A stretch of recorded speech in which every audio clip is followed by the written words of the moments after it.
Hello there everybody, and welcome back to another music video makeup Monday. Today we are going to be doing a look that I am extremely excited to do. Extremely excited is probably an understatement. Today we're going to be doing Twisted Sisters I Want to Rock. It's really more so just Twisted Sisters, like iconic looks, specifically Dee Snider's, but you know, you get the gist. Today I purposefully let my hair be a little bit wild. I was gonna get a wig, but I was like, you got curly hair already. So without further ado, let's get started. This is going to be a very fun look to recreate. This is going to be a look that honestly, if you screw up just a little bit, it's probably fine. I'm gonna do a little bit of experimenting, so we'll see how it comes out. But yeah, let me stop the blabbermouthing, get right into it, and have us chat a little bit about the making of this song in the band. Let's do it. Twisted Sister. Every time I say sister, I think of sister, sister. Totally different generations, but whatever. Twisted Sister originally started in New Jersey and then later became based in Long Island, New York. Through my research on this band, I can't lie, I definitely had quite a bit of a hard time because this band apparently went through like a lot of different people and kept the name and just kept going. So I'm probably not going to get into the nitty-gritty of who was in the band and who wasn't in the band, maybe just a little bit, but yeah, Dee Snider is probably the main one that I'm going to talk about. So the band originally started, like I said, in Long Island / New Jersey area and was originally called Silver Star, or just Silver Star the band, and then eventually became Twisted Sister. When they first started and kind of created their little group, they immediately kind of started finding musical like gigs and stuff, which I thought was kind of cool, because a lot of times it's kind of a hard thing, but didn't really give too much detail on like how they found gigs, how people found them, but for the most part people really liked them starting off. One of the main places, however, that they did get their residency was at a place called the Mad Hatter, and at the Mad Hatter they would basically play like every single day for a long period of time. I think in total they played maybe about 105 shows there, which is kind of a bit. Played basically nightly from, I think, Memorial Day to Labor Day of 1978, so not bad. Not bad at all. 1973, my bad, not 78. They also played other shows in other places as well, but that was just one of the main places that they kind of got a residency early on. After the residency, kind of in 1974, was when their first like band change kind of happened. There was quite a few band changes, like I said, that happened with the group, which was kind of like dizzying trying to read about. A lot of groups usually like they go through a few people, but this one was just like they could not find a group that worked. If anybody is a diehard Twisted Sister fan and I'm getting this wrong, please do not come at me in the comments. I do not have time. During this next version of the band, the lead singer ended up becoming a guy by the name of Rick Prince, with a guitarist by the name of Keith Angel.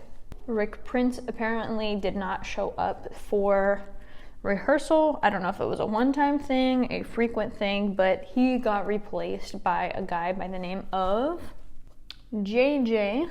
In this same time, the guitarist, the drummer, like everybody was getting replaced right and left, so it's hard to keep up with, honestly.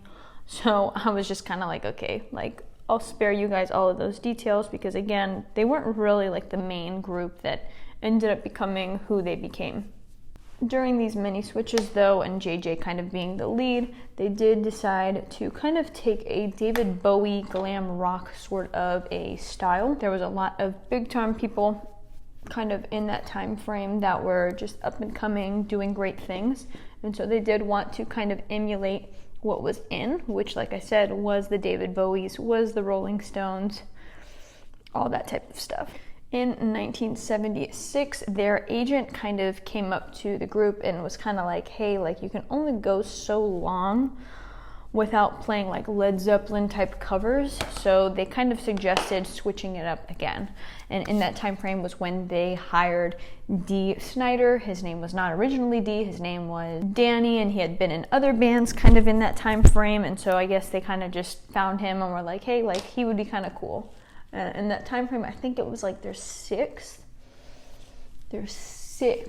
I know, change essentially of band members. So this was the 6th group, and it took till the 7th group to kind of start meshing. I'm gonna put some tape now on my face. I'm gonna do a very light tape job, just so that I can get that solid line that I want. Very, very light, so that way when I lift it, it's not that bad. What we're gonna do is just kind of create a box on our face. Let me do this, okay? A box on our face to give that effect of the, what is it called? Of the squares. All right, I've taped up my face. What I'm gonna do next is try my best not to talk too much.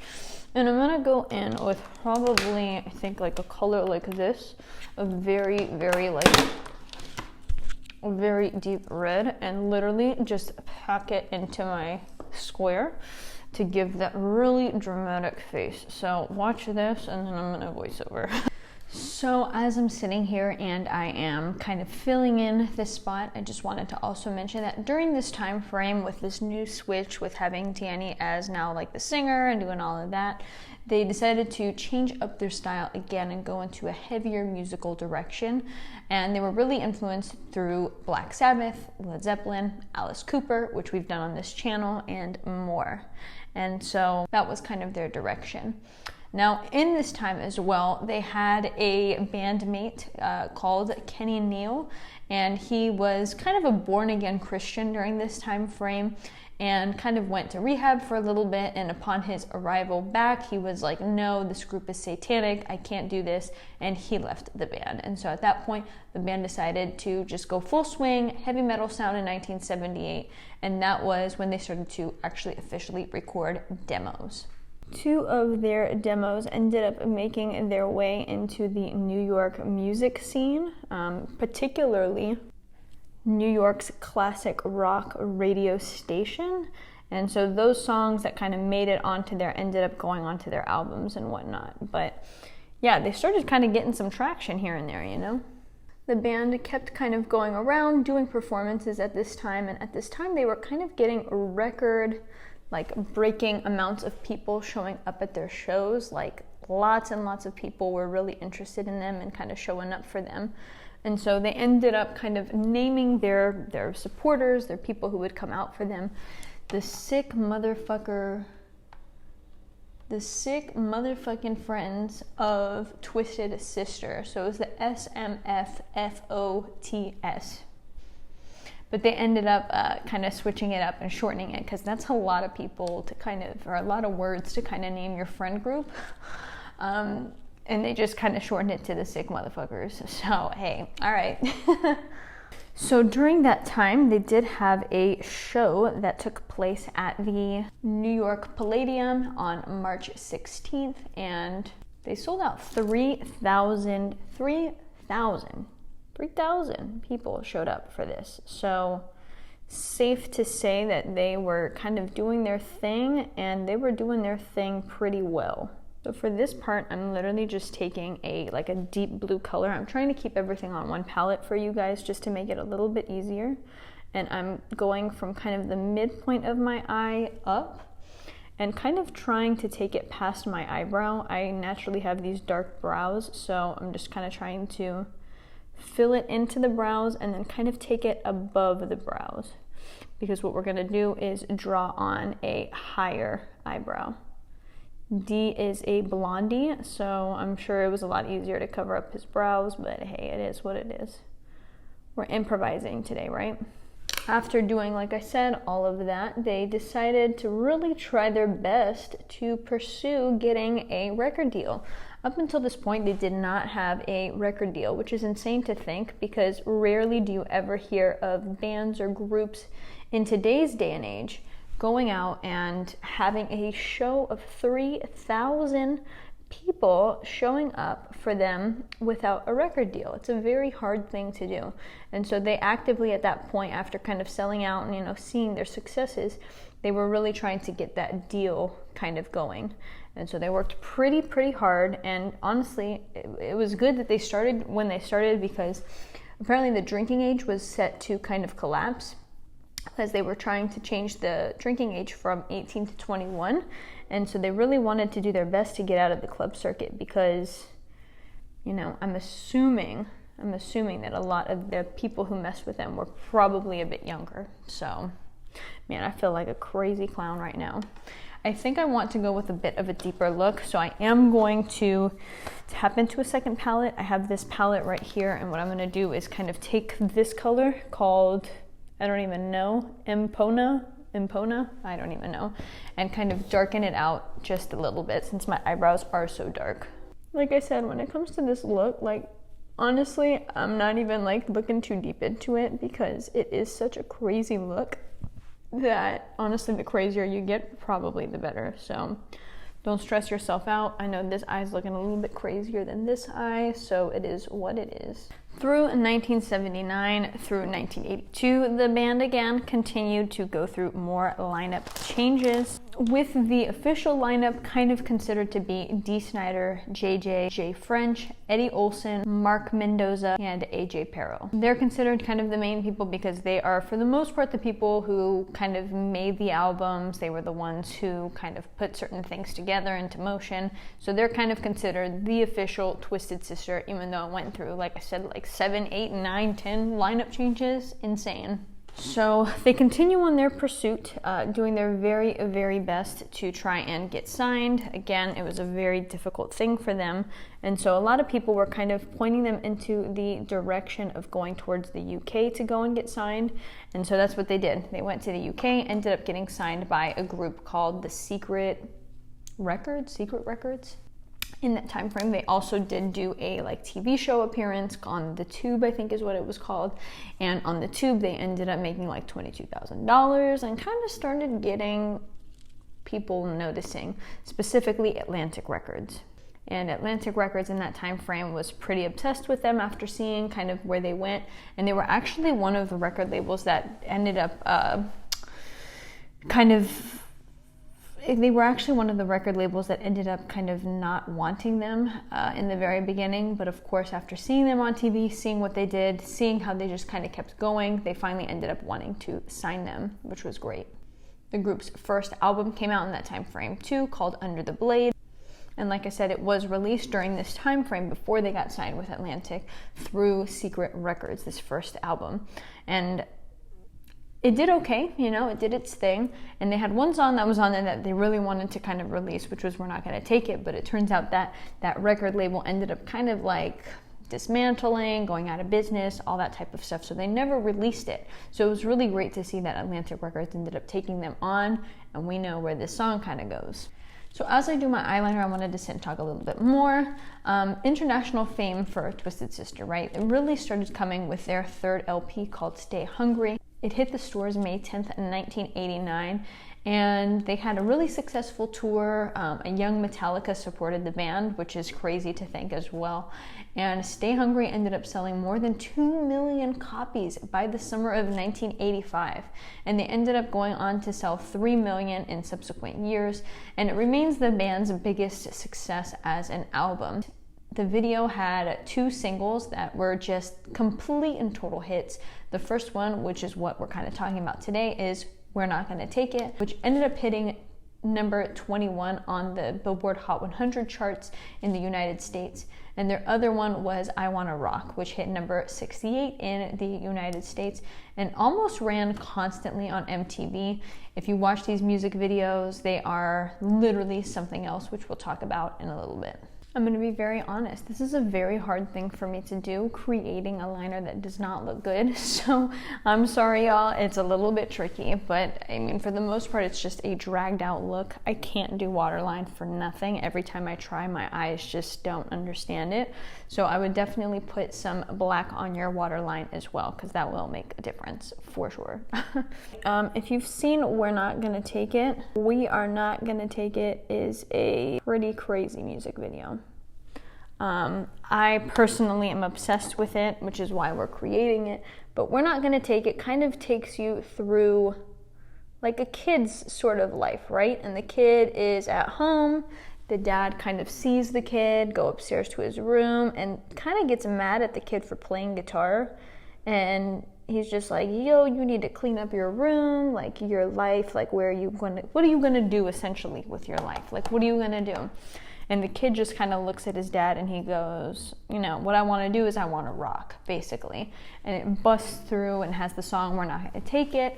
The dad gets pushed out the window, and then this lady like shows up like watering him, and it's just like, it's a wild music video that really kind of has a really rebellious tone and spirit. And as you can probably imagine, this did not really pan out well. Now, it was great for views, it was great for people to just have like a shock value, shock factor to it, but parents, adults, all that jazz, they were not really with it, to the point where they kind of took this video to court, specifically the Senate, and Frank Zappa and John Denver, along with Dee Snider, ended up kind of, you know, testifying against this and saying like, hey, we should be able to play this. This is a form of art. And if I'm not mistaken, I think they won. I didn't really look too crazy into it, but yeah, I found it very interesting.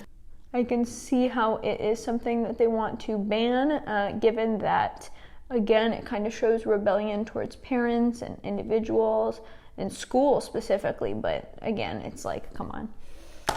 The song We're Not Gonna Take It was written by Dee Snider himself. The music video was directed by a guy named Mark Calliner, and like I said, it was a pretty insane music video and has been kind of a staple for a lot of our generations moving forward. Older people thinking that it was too rebellious for their kids to be watching, so on and so forth. But it does remain super iconic in just our culture in general. Like I said, it's something that has stood the test of time, to the point where it's been one of those videos that even like politicians try to use on a very frequent basis. In 2012, Paul Ryan used it with Mitt Romney's like campaign, and Snider asked him to stop using it during his campaign because he planned on voting for Obama. Talk about awkward.